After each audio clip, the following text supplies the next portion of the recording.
वक्रतुंड महाकाय सूर्यकोटि संप्रभ निर्विघ्नं कुरु मे देव सर्वकार्येषु सर्वदा। इस पवित्र और मंगलकारी मंत्र के उच्चारण मात्र से ही जीवन की समस्त बाधाएं दूर हो जाती हैं और शुभता का आगमन होता है। यह मंत्र उस देव को समर्पित है जो आदि हैं और अंत भी, जो प्रथम हैं और पूज्य भी। वे हैं भगवान श्री गणेश, जिन्हें हम गणपति, विनायक, विघ्नहर्ता, गजानन, एकदंत और न जाने कितने ही प्रिय नामों से जानते हैं और पूजते हैं। मित्रों, जो भी मनुष्य भगवान गणेश की यह कथा सच्चे मन से सुनता है, अंत तक उसकी सारी मनोकामनाएं पूर्ण होगी। हिंदू धर्म की पावन भूमि पर कोई भी मांगलिक कार्य, कोई भी अनुष्ठान, कोई भी पूजा या कोई भी नया शुभारंभ उनकी वंदना के बिना अधूरा और अपूर्ण माना जाता है। वे ज्ञान के देवता हैं, बुद्धि के असीम सागर हैं, कलाओं के स्वामी हैं और अपने भक्तों के सबसे बड़े संकट मोचन हैं। उनकी कथा केवल एक देवता के जन्म और जीवन की कहानी नहीं है, बल्कि यह भक्ति, निष्ठा, बुद्धि, विवेक, त्याग और माता पिता के प्रति असीम सम्मान का एक शाश्वत महाकाव्य है। उनकी गाथा हमें यह सिखाती है कि सच्ची शक्ति शारीरिक बल में नहीं, अपितु निर्मल बुद्धि और पवित्र चरित्र में निहित होती है। उनकी हर लीला, हर क्रिया हमें जीवन जीने का एक गहरा दर्शन प्रदान करती है। आइए हम सब मिलकर उस महागाथा में गोता लगाएं, जो कैलाश की बर्फीली चोटियों से आरंभ होकर संपूर्ण ब्रह्मांड में व्याप्त हो गई। यह है भगवान गणेश के जन्म, उनके पराक्रम, उनकी बुद्धिमत्ता और उनकी लीलाओं की संपूर्ण और विस्तृत कथा।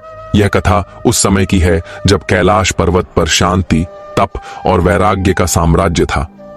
भगवान शिव, जो इस चराचर जगत के संहारक और योगी राज हैं, अपनी गहन समाधि में लीन थे। उनकी समाधि साधारण नहीं होती थी, वह वर्षों, कभी कभी तो युगों तक चलती थी।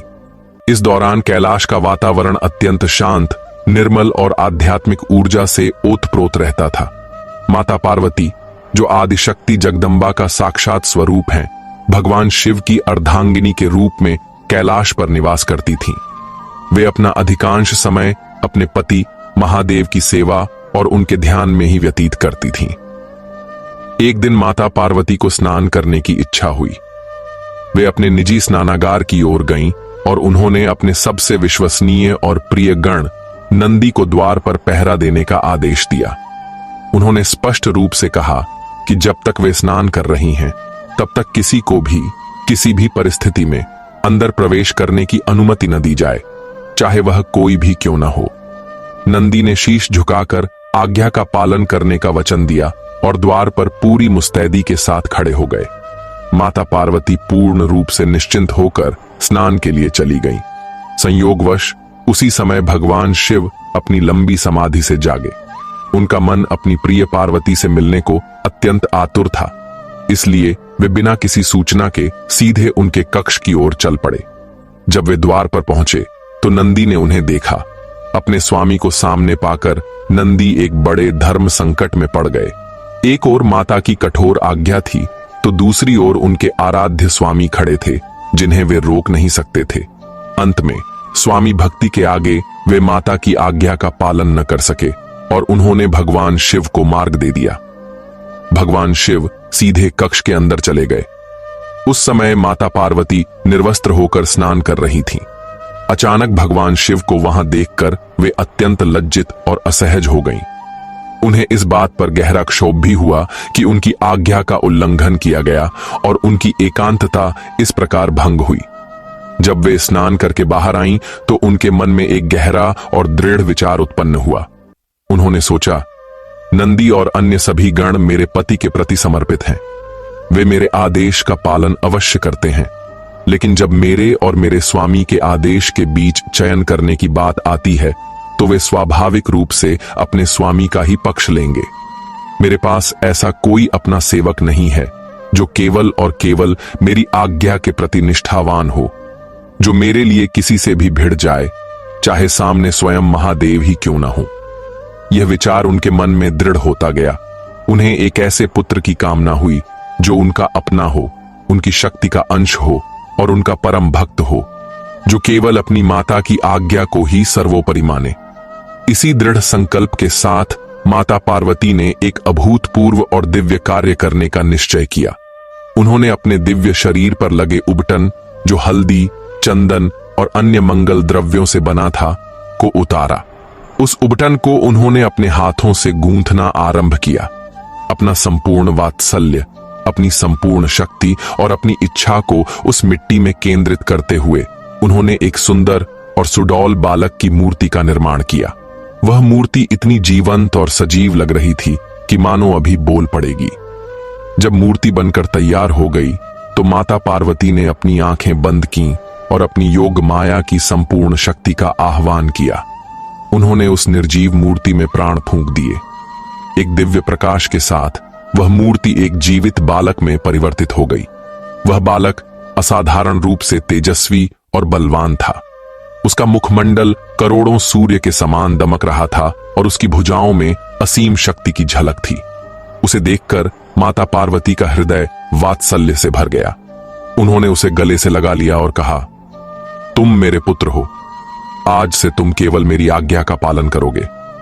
बालक ने अपनी मां के चरणों में प्रणाम किया और उनकी हर आज्ञा को शिरोधार्य करने का वचन दिया। माता पार्वती ने उस बालक को सुंदर वस्त्र पहनाए और उसके हाथ में एक दंड देकर कहा, पुत्र, मैं अभी स्नान करने के लिए भीतर जा रही हूं। तुम इस द्वार पर पहरा दो। याद रखना, मेरी अनुमति के बिना किसी को भी अंदर प्रवेश मत करने देना, चाहे कोई भी आ जाए। बालक ने दृढ़ता से सिर हिलाया और अपनी मां की आज्ञा का पालन करने के लिए द्वार पर एक अजेय प्रहरी की भांति खड़ा हो गया। कुछ समय व्यतीत हुआ। भगवान शिव, जो कहीं बाहर गए हुए थे, वापस लौटे। वे सीधे अपने निवास में प्रवेश करने लगे। जैसे ही वे द्वार के पास पहुंचे, उस वीर बालक ने उन्हें रोक लिया। उसने अपनी छड़ी आगे करते हुए कहा, रुकिए, आप अंदर नहीं जा सकते। ये मेरी माता का आदेश है। भगवान शिव उस बालक को देखकर चकित रह गए। उन्होंने पहले कभी उसे नहीं देखा था। उन्होंने स्नेह से समझाने का प्रयास किया, पुत्र, मैं शिव हूं। यह मेरा ही घर है और पार्वती मेरी पत्नी है। मुझे अंदर जाने से मत रोको। किंतु बालक पर उनकी बातों का कोई प्रभाव नहीं पड़ा। वह केवल अपनी मां की आज्ञा जानता था। उसने उसी दृढ़ता से उत्तर दिया, आप कोई भी हो, जब तक मेरी माता आज्ञा नहीं देती, मैं आपको अंदर नहीं जाने दूंगा। भगवान शिव को यह देखकर थोड़ा कौतूहल और थोड़ा क्रोध आया। उन्होंने अपने गणों जैसे नंदी, भृंगी और अन्य को आदेश दिया कि इस बालक को रास्ते से हटाओ।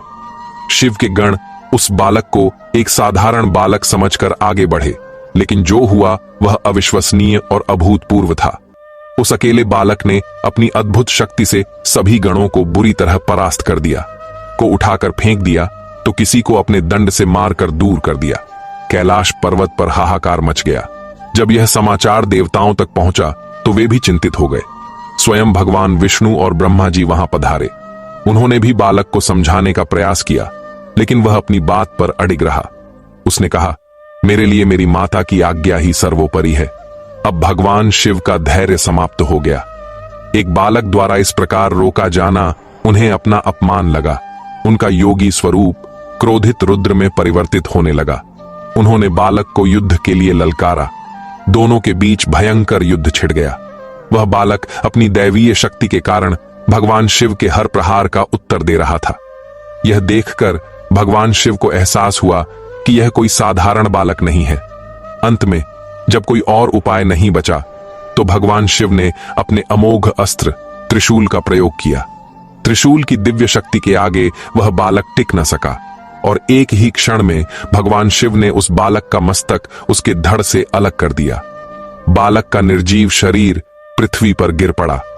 अंदर स्नान कर रही माता पार्वती ने जब बाहर का कोलाहल और फिर अचानक छाई शांति को महसूस किया तो उनका मन आशंकित हो उठा। वे तुरंत बाहर आईं। बाहर का दृश्य देखकर उनके पैरों तले जमीन खिसक गई। उन्होंने अपने प्यारे पुत्र का सिर कटा हुआ शव देखा। एक मां का हृदय शोक और पीड़ा से फट पड़ा। उनका वात्सल्य एक पल में प्रलयंकारी क्रोध में बदल गया। उनकी आंखों से आग बरसने लगी और उन्होंने अपना आदिशक्ति महाकाली का विकराल रूप धारण कर लिया। उन्होंने गर्जना करते हुए कहा, मेरे पुत्र की हत्या की गई है। अब इस सृष्टि को रहने का कोई अधिकार नहीं है। मैं इस संपूर्ण ब्रह्मांड को नष्ट कर दूंगी। उनके क्रोध से तीनों लोग कांपने लगे। उन्होंने अपनी सहायक शक्तियों का सृजन किया और वे सभी सृष्टि में विनाश लीला करने लगी। देवता, अर्षि, मुनि सभी भयभीत हो गए। सृष्टि का अंत निकट दिखाई देने लगा। सभी देवता भागकर ब्रह्मा जी के पास गए। ब्रह्मा जी उन्हें लेकर भगवान विष्णु के पास पहुंचे और फिर सब मिलकर भगवान शिव के समक्ष उपस्थित हुए। उन्होंने माता पार्वती के क्रोध को शांत करने की प्रार्थना की। नारद मुनि ने माता पार्वती की स्तुति की और उनसे सृष्टि पर दया करने का अनुरोध किया। भगवान शिव को भी अपनी भूल का गहरा पश्चाताप हुआ। वे समझ गए कि उन्होंने अनजाने में पार्वती के प्रिय पुत्र का वध कर दिया है। वे माता पार्वती के पास गए और उन्हें शांत करने का प्रयास किया। माता पार्वती ने रोते हुए कहा, मुझे मेरा पुत्र वापस चाहिए। यदि मेरा पुत्र जीवित नहीं हुआ तो मैं किसी को जीवित नहीं छोड़ूंगी। तब भगवान शिव ने उन्हें वचन दिया कि वे उनके पुत्र को पुनः जीवित करेंगे। उन्होंने तुरंत अपने गणों को आज्ञा दी, तुम सब उत्तर दिशा की ओर जाओ। मार्ग में तुम्हें जो भी पहला जीवित प्राणी मिले जिसका सिर उत्तर की ओर हो, उसका शीश काटकर तुरंत यहां ले आओ। शिवगण तुरंत आज्ञा का पालन करने के लिए निकल पड़े। बहुत खोजने के बाद उन्हें जंगल में एक हथिनी अपने बच्चे के साथ मिली। वह हथिनी इस प्रकार सो रही थी कि उसके बच्चे का सिर उत्तर दिशा की ओर था। गणों ने उस हाथी के बच्चे, जिसे गजबालक भी कहते हैं, का सिर काट लिया और उसे लेकर कैलाश पर्वत पर लौट आए। भगवान शिव ने उस हाथी के सिर को बालक के धड़ पर रखा और अपनी दिव्य शक्तियों और मंत्रों से उसे धड़ से जोड़ दिया। फिर उन्होंने उस बालक के शरीर में पुनः प्राणों का संचार किया। एक अद्भुत चमत्कार हुआ। वह बालक जीवित होकर उठ बैठा। उसका शरीर मनुष्य का था लेकिन सिर हाथी का था, इसीलिए वे गजानन कहलाए। अपने पुत्र को पुनः जीवित देखकर माता पार्वती का क्रोध शांत हो गया। वे दौड़कर अपने गजमुख पुत्र के पास गईं और उसे अपने हृदय से लगा लिया। उनके आंसू रुक नहीं रहे थे, कुछ खुशी के थे और कुछ अपने पुत्र के बदले हुए स्वरूप को देखकर चिंता के। उनकी चिंता को दूर करने के लिए वहां उपस्थित सभी देवताओं ने उस बालक को आशीर्वाद और वरदान दिए। ब्रह्मा जी ने उन्हें ज्ञान और बुद्धि का स्वामी बनाया। भगवान विष्णु ने उन्हें यश और कीर्ति का वरदान दिया। इंद्र ने उन्हें ऐरावत से भी अधिक शक्तिशाली होने का आशीर्वाद दिया। सभी देवताओं ने उन्हें अपनी अपनी शक्तियों का अंश प्रदान किया। अंत में स्वयं भगवान शिव ने उस बालक को अपने सभी गणों का अध्यक्ष यानी स्वामी नियुक्त किया। उन्होंने कहा, चूंकि तुम सभी गणों के ईश होगे, इसलिए आज से तुम्हारा नाम गणेश होगा। तुम गणपति के नाम से भी विख्यात होगे। इसके साथ ही उन्होंने सबसे महत्वपूर्ण वरदान दिया। उन्होंने कहा, आज से सृष्टि में कोई भी पूजा, कोई भी यज्ञ, कोई भी शुभ कार्य तब तक सफल नहीं होगा जब तक कि उसका आरंभ तुम्हारी वंदना से न हो। तुम प्रथम पूज्य होगे। तुम्हारी पूजा सबसे पहले की जाएगी। इस प्रकार माता पार्वती का वह मानस पुत्र, जो अपनी मां की आज्ञा के लिए शहीद हो गया था, भगवान गणेश के रूप में पुनर्जीवित हुआ और उसे संपूर्ण देव समाज में सर्वोच्च स्थान प्राप्त हुआ। यह उनके जन्म की अद्भुत और प्रेरणादायक कथा है। भगवान गणेश को प्रथम पूज्य होने का वरदान तो मिल गया, लेकिन इस वरदान की स्थापना एक और रोचक कथा से जुड़ी हुई है। एक बार देवलोक में देवताओं के बीच इस बात पर विवाद छिड़ गया कि उनमें से किसे सबसे श्रेष्ठ माना जाए और पृथ्वी पर सबसे पहले किसकी पूजा होनी चाहिए। सभी देवता स्वयं को सर्वश्रेष्ठ बताने लगे। इंद्र ने कहा कि वे देवराज हैं, इसलिए वे श्रेष्ठ हैं। वायुदेव, अग्निदेव, वरुण देव सभी ने अपने अपने महत्व का बखान किया। यह विवाद जब बहुत बढ़ गया तो सभी देवता मिलकर इस समस्या का समाधान खोजने के लिए देवर्षि नारद के पास गए। नारद जी ने उन्हें भगवान शिव के पास जाने की सलाह दी। सभी देवता कैलाश पर्वत पर भगवान शिव के पास पहुंचे और अपनी समस्या उनके समक्ष रखी। उन्होंने महादेव से न्याय करने का अनुरोध किया कि हम सब में से प्रथम पूज्य कौन होना चाहिए। भगवान शिव ने सभी देवताओं की बात ध्यान से सुनी। वे जानते थे कि यदि उन्होंने किसी एक को चुना तो दूसरे अप्रसन्न हो जाएंगे। अतः उन्होंने इस समस्या का समाधान करने के लिए एक प्रतियोगिता का प्रस्ताव रखा।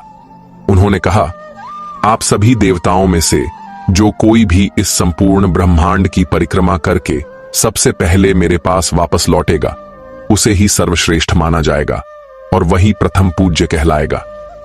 यह सुनते ही सभी देवताओं में उत्साह की लहर दौड़ गई। वे सभी अपने अपने वाहनों पर आरूढ़ हो गए। भगवान कार्तिकेय, जो शिव और पार्वती के बड़े पुत्र थे, अपने तीव्रगामी वाहन मयूर पर सवार हुए और पलक झपकते ही ब्रह्मांड की परिक्रमा के लिए उड़ चले।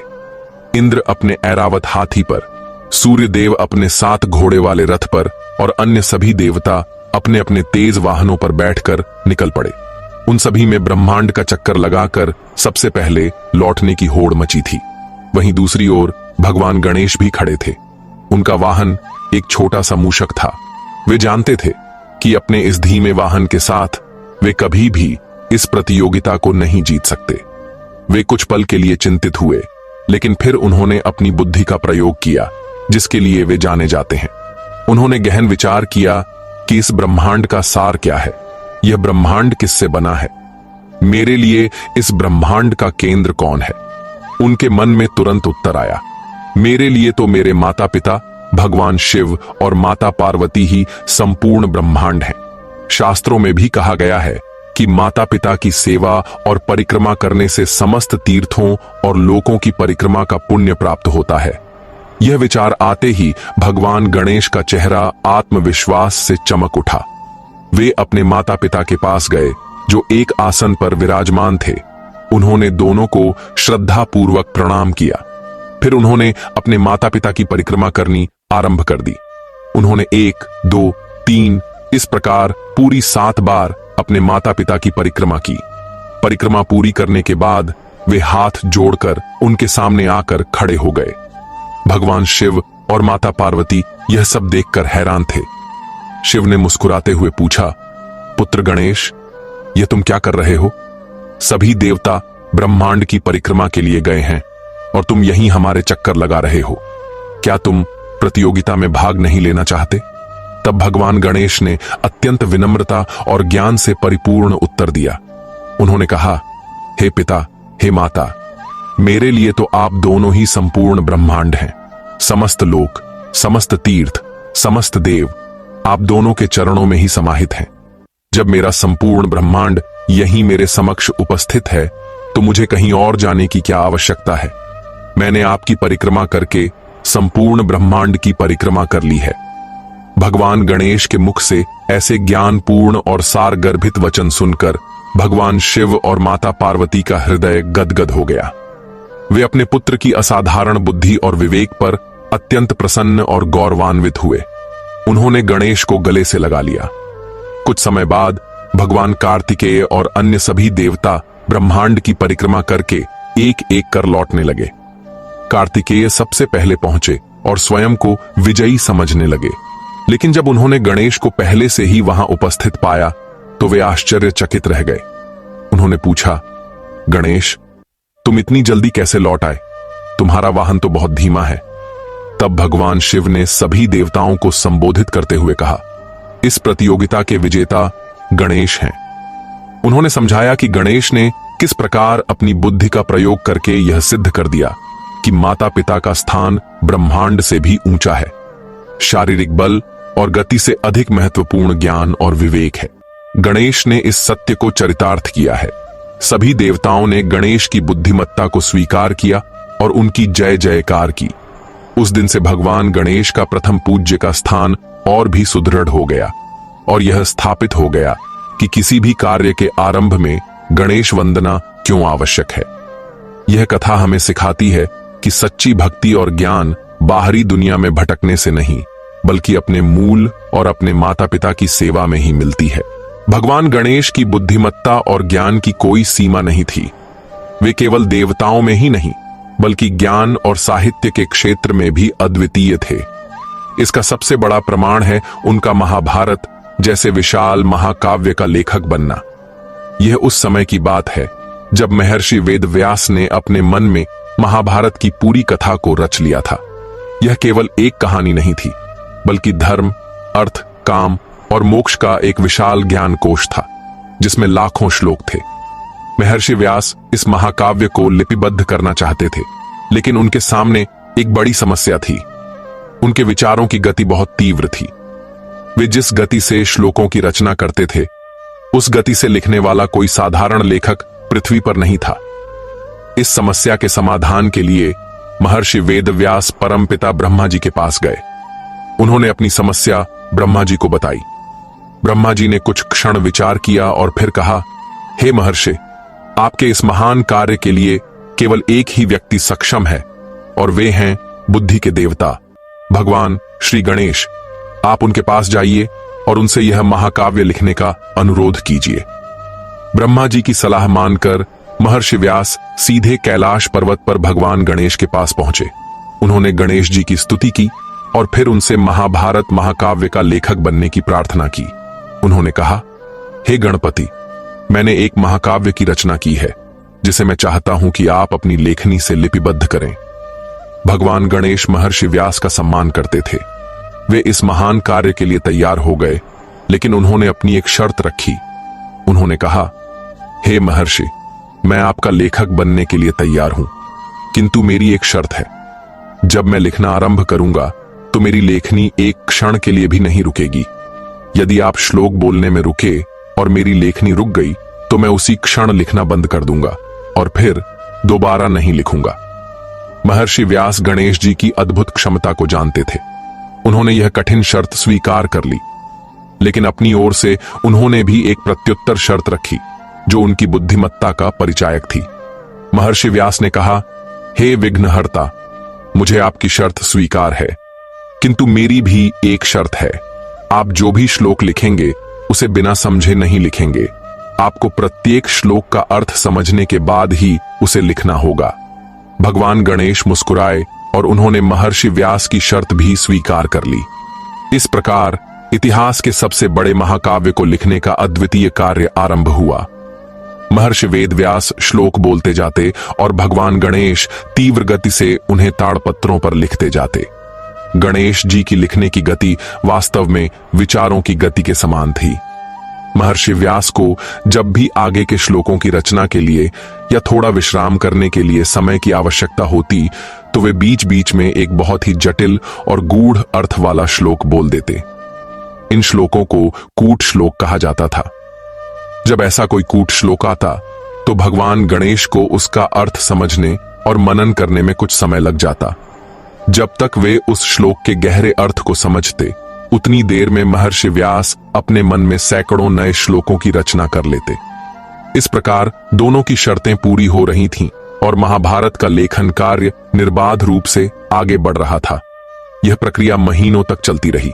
एक दिन लिखते लिखते भगवान गणेश की लोहे की कलम, जिसे लेखनी कहते हैं, घिसकर टूट गई। शर्त के अनुसार वे रुक नहीं सकते थे और महर्षि व्यास निरंतर श्लोक बोल रहे थे। यदि गणेश जी रुक जाते तो महाभारत का लेखन अधूरा रह जाता। ज्ञान के इस महायज्ञ को पूरा करने के लिए भगवान गणेश ने एक अद्भुत और महान त्याग किया। उन्होंने बिना एक क्षण भी सोचे अपने दाहिने दांत को स्वयं ही तोड़ लिया। उन्होंने अपने उस टूटे हुए दांत को ही कलम बना लिया और स्याही में डुबोकर महाभारत का लेखन जारी रखा। अपने ज्ञान यज्ञ को पूरा करने के लिए किए गए इस महान त्याग के कारण ही भगवान गणेश का एक नाम एकदंत पड़ा। यह नाम उनके त्याग, समर्पण और ज्ञान के प्रति उनकी निष्ठा का प्रतीक है। इस प्रकार इन दो महापुरुषों के सहयोग से महाभारत जैसा अद्भुत महाकाव्य साकार हुआ, जो आज भी संपूर्ण विश्व को धर्म और कर्म का मार्ग दिखाता है। भगवान गणेश का जीवन केवल जन्म, युद्ध और यहीं तक ही सीमित नहीं है। उनके जीवन में कई ऐसी लीलाएं और कथाएं हैं जो हमें महत्वपूर्ण संदेश देती हैं। एक बार गणेश चतुर्थी के दिन भगवान गणेश अपने एक भक्त के घर से भोज करके लौट रहे थे। उन्होंने बहुत सारे मोदक खाए थे जो उन्हें अत्यंत प्रिय हैं। उनका पेट मोदकों से भरा हुआ था। वे रात्रि में अपने वाहन मूषक पर बैठकर धीरे धीरे कैलाश की ओर जा रहे थे। रास्ते में अचानक मूषक ने एक सांप देख लिया। सांप को देखकर वह डर गया और उछल पड़ा, जिससे उसका संतुलन बिगड़ गया और भगवान गणेश पृथ्वी पर गिर पड़े। गिरने के कारण उनका पेट फट गया और सारे मोदक बाहर बिखर गए। गणेश जी उठे और अपने मोदकों को वापस अपने पेट में रखने लगे। आकाश में बैठा हुआ चंद्रमा यह सारा दृश्य देख रहा था। गणेश जी के मोटे पेट और इस घटना को देखकर वह अपनी हंसी रोक नहीं पाया और जोर जोर से हंसने लगा। उसने गणेश जी के स्वरूप का उपहास किया। चंद्रमा का यह व्यवहार देखकर भगवान गणेश को क्रोध आ गया। उन्होंने चंद्रमा को श्राप दिया, तुम्हें अपने रूप पर बहुत अभिमान है। मैं तुम्हें श्राप देता हूं कि आज से तुम काले हो जाओगे और जो कोई भी तुम्हें देखेगा उस पर झूठा कलंक या आरोप लगेगा। इस श्राप के प्रभाव से चंद्रमा तुरंत काला पड़ गया और आकाश से गायब हो गया। चंद्रमा के बिना रात्रि अंधकारमय हो गई और संसार का संतुलन बिगड़ने लगा। सभी देवता चिंतित हो गए और उन्होंने भगवान गणेश से चंद्रमा को क्षमा करने की प्रार्थना की। तब गणेश जी ने प्रसन्न होकर कहा कि वे श्राप को पूरी तरह वापस तो नहीं ले सकते, लेकिन उसे सीमित अवश्य कर सकते हैं। उन्होंने कहा कि चंद्रमा महीने में केवल एक बार अपनी पूरी कलाओं में आएगा और मेरा श्राप विशेष रूप से भाद्रपद मास की शुक्ल चतुर्थी के दिन सबसे अधिक प्रभावी होगा। उस दिन जो कोई भी चंद्रमा को देखेगा उस पर झूठा कलंक लगने का भय रहेगा। यही कारण है कि आज भी गणेश चतुर्थी की रात को चंद्रमा के दर्शन करना वर्जित माना जाता है। भगवान गणेश और उनके भाई कार्तिकेय के विवाह को लेकर भी एक रोचक कथा है। जब दोनों भाई विवाह योग्य हो गए तो उनके विवाह के लिए प्रस्ताव आने लगे। तब यह निर्णय लिया गया कि दोनों भाइयों में से जो कोई भी पहले पृथ्वी की परिक्रमा करके लौटेगा उसी का विवाह पहले होगा। यह सुनते ही भगवान कार्तिकेय तुरंत अपने वाहन मयूर पर बैठकर परिक्रमा के लिए निकल पड़े। वहीं भगवान गणेश ने फिर से अपनी बुद्धि का प्रयोग किया। उन्होंने अपने माता पिता शिव और पार्वती को एक आसन पर बैठाया और उनकी 7 बार परिक्रमा कर ली। जब उनसे इसका कारण पूछा गया तो उन्होंने वही उत्तर दिया कि उनके लिए उनके माता पिता ही समस्त पृथ्वी और ब्रह्मांड हैं। उनकी इस बुद्धिमत्ता से प्रसन्न होकर उनका विवाह प्रजापति विश्वरूप की 2 पुत्रियों रद्धि और सिद्धि के साथ कर दिया गया। रद्धि का अर्थ है समृद्धि और सिद्धि का अर्थ है आध्यात्मिक शक्ति। बाद में गणेश जी को रद्धि से शुभ नामक पुत्र और सिद्धि से लाभ नामक पुत्र की प्राप्ति हुई। इसीलिए हम अक्सर गणेश जी के साथ शुभ लाभ लिखा हुआ देखते हैं। भगवान गणेश के स्वरूप का प्रतीकात्मक अर्थ बहुत ही अनूठा और गहरा दार्शनिक अर्थ लिए हुए है। उनका प्रत्येक अंग हमें एक महत्वपूर्ण संदेश देता है। उनका हाथी का सिर ज्ञान, बुद्धि और विवेक का प्रतीक है। हाथी को एक बहुत ही बुद्धिमान और शांत प्राणी माना जाता है। यह हमें सिखाता है कि हमें हर परिस्थिति में शांत रहकर अपनी बुद्धि का प्रयोग करना चाहिए। उनका एक टूटा हुआ दांत त्याग और समर्पण का प्रतीक है। यह भी सिखाता है कि हमें जीवन में अच्छी चीजों को ग्रहण करना चाहिए और बुरी चीजों को त्याग देना चाहिए। ठीक वैसे ही जैसे हाथी अपने एक दांत का उपयोग काम के लिए और दूसरे का अन्य कार्यों के लिए करता है। गणेश जी के बड़े कान, जिन्हें सूपकर्ण भी कहते हैं, हमें यह सिखाते हैं कि हमें सबकी बात ध्यान से सुननी चाहिए। एक अच्छा श्रोता ही अच्छा ज्ञानी बन सकता है। वे हमें व्यर्थ की बातों को बाहर निकालने और केवल सार की बातों को ग्रहण करने की प्रेरणा देते हैं। उनकी छोटी छोटी तीक्ष्ण आंखें एकाग्रता और सूक्ष्म दृष्टि का प्रतीक हैं। यह हमें सिखाती हैं कि हमें अपने लक्ष्य पर पूरी तरह से ध्यान केंद्रित करना चाहिए और जीवन की छोटी छोटी बारीकियों को भी समझना चाहिए।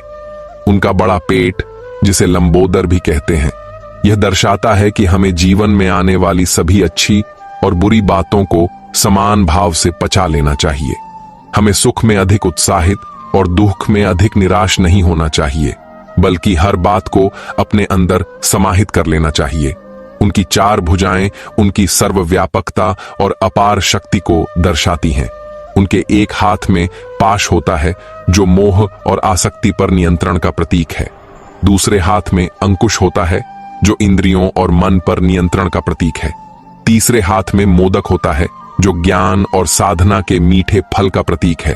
और उनका चौथा हाथ वृद्ध मुद्रा में होता है जो अपने भक्तों को आशीर्वाद और सुरक्षा प्रदान करता है।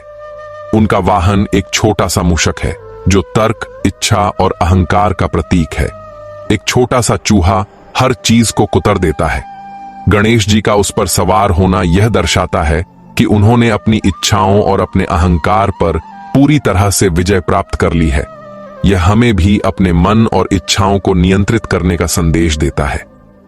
एक समय की बात है, धन और ऐश्वर्य के देवता कुबेर को अपनी संपत्ति और वैभव पर बहुत अभिमान हो गया था। उन्होंने सोचा कि वे तीनों लोकों में सबसे धनी हैं और उन्हें अपने इस वैभव का प्रदर्शन सभी देवताओं के समक्ष करना चाहिए। इसी उद्देश्य से उन्होंने कैलाश पर्वत पर एक भव्य महाभोज का आयोजन करने का निश्चय किया। कुबेर स्वयं भगवान शिव को निमंत्रण देने के लिए कैलाश पहुंचे। उन्होंने अत्यंत विनम्रता का दिखावा करते हुए भगवान शिव और माता पार्वती को अपने यहां भोज पर आमंत्रित किया। भगवान शिव तो अंतर्यामी हैं, वे कुबेर के मन में छिपे अहंकार को तुरंत समझ गए। उन्होंने मुस्कुराते हुए कहा, हे कुबेर, मैं तो एक योगी हूं, इन भोज समारोहों में मेरा क्या काम? हां, मेरा पुत्र गणेश भोजन का बड़ा शौकीन है, तुम उसे अपने साथ ले जाओ, वह तुम्हारे भोज में अवश्य सम्मिलित होगा। कुबेर बहुत प्रसन्न हुए। उन्होंने सोचा कि एक छोटा सा बालक कितना ही भोजन करेगा। वे भगवान गणेश के पास गए और उन्हें बड़े आदर के साथ भोज का निमंत्रण दिया। भगवान गणेश ने भी अपने पिता की आज्ञा मानकर निमंत्रण स्वीकार कर लिया। नियत समय पर भगवान गणेश कुबेर के भव्य महल अलकापुरी पहुंचे। कुबेर ने उनका भव्य स्वागत किया और उन्हें स्वर्ण के आसन पर बिठाया। चारों ओर हीरे मोती और मणियों की चमक थी। 56 प्रकार के व्यंजन सोने और चांदी के पात्रों में परोसे गए थे। कुबेर अपने वैभव का प्रदर्शन करके मन ही मन प्रसन्न हो रहे थे। भगवान गणेश ने भोजन करना आरंभ किया। वे एक एक करके सभी व्यंजन खाने लगे। देखते ही देखते उन्होंने सारे पात्र खाली कर दिए। कुबेर के सेवकों ने और भोजन परोसा, गणेश जी ने उसे भी समाप्त कर दिया। यह क्रम चलता रहा। गणेश जी खाते जा रहे थे और उनकी भूख शांत ही नहीं हो रही थी। कुछ ही समय में कुबेर के रसोई घर का सारा भोजन समाप्त हो गया, लेकिन गणेश जी अभी भी कह रहे थे, हे कुबेर, मैं तो अभी भी भूखा हूं, मेरे लिए और भोजन लाओ। यह सुनकर कुबेर के होश उड़ गए। उनका सारा अन्न भंडार खाली हो चुका था। उन्होंने आसपास के नगरों से भी भोजन मंगवाया, लेकिन गणेश जी ने उसे भी क्षण भर में समाप्त कर दिया। जब खाने के लिए कुछ नहीं बचा तो गणेश जी महल की सजावट की वस्तुएं, स्वर्ण पात्र और आभूषण खाने लगे। वे कहने लगे, कुबेर, तुमने मुझे भूखा रखकर मेरा अपमान किया है, अब मैं तुम्हें ही खा जाऊंगा। यह देखकर भयभीत कुबेर अपनी जान बचाने के लिए भागे। वे सीधे कैलाश पर्वत पर भगवान शिव की शरण में पहुंचे और रोते हुए बोले, हे महादेव, मेरी रक्षा कीजिए। आपका पुत्र तो मेरे पूरे नगर को खाने के बाद अब मुझे ही खाने आ रहा है। भगवान शिव मुस्कुराए और उन्होंने कुबेर को एक मुट्ठी भुने हुए चावल दिए और कहा, जाओ, ये गणेश को अत्यंत प्रेम और विनम्रता के साथ खिला दो, उसकी भूख शांत हो जाएगी। कुबेर कांपते हुए गणेश जी के पास गए। उन्होंने अपने अभिमान के लिए क्षमा मांगी और अत्यंत विनम्र भाव से वह मुट्ठी भर चावल गणेश जी को अर्पित किए।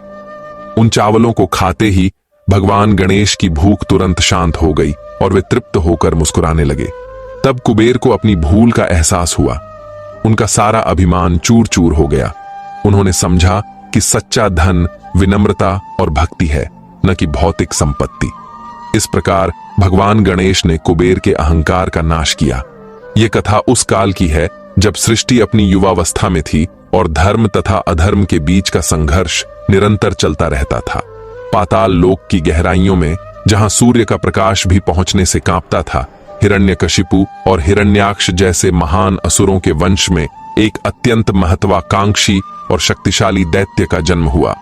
उसका नाम था सिंदूर।